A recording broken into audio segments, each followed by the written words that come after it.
Mother, I hear you. You look at these fields and ask why the caretaker of your soil has become the architect of its destruction. It is true. The deep wells are being drained dry. We are pulling water from your depths, taking far more than we give back. We pour harsh chemicals into the very mud that feeds us. We have allowed the sacred pact between human and nature to become a cold, calculated transaction. But ask yourself, why would someone whose entire history is rooted in nurturing this land willingly poison the womb that feeds their own family? This destruction does not come from malice.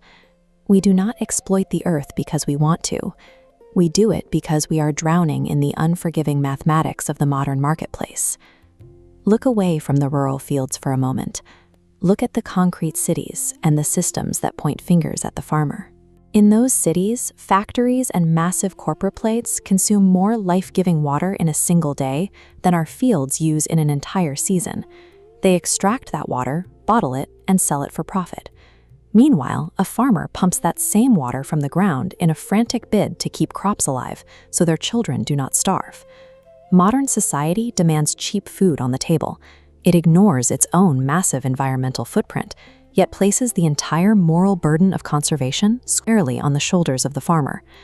If we return to the ancient, gentle methods of working in harmony with nature, the earth heals, but the crop yield drops.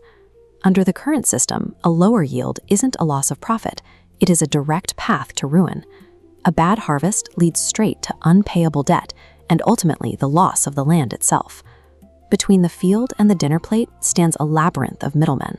They manipulate the market, dictate the value of the harvest, and extract maximum labor for the absolute lowest payout.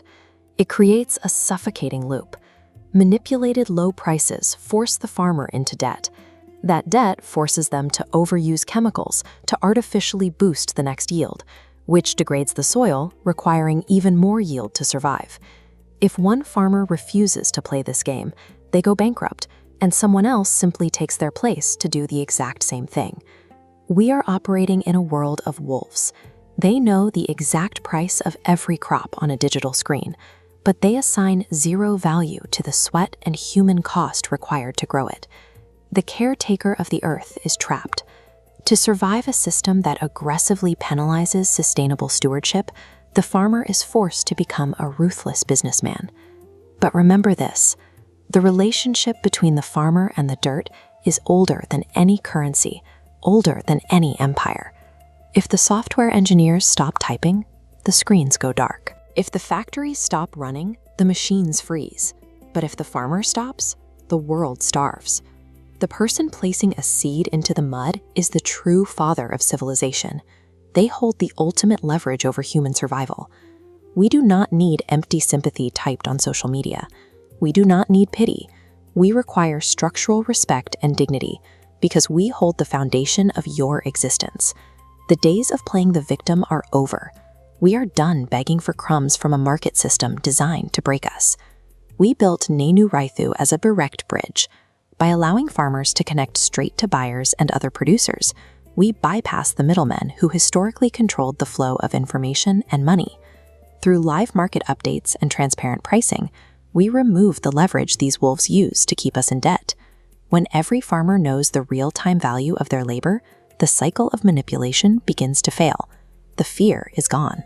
We are standing our ground, protecting this earth, and feeding the world on our own terms.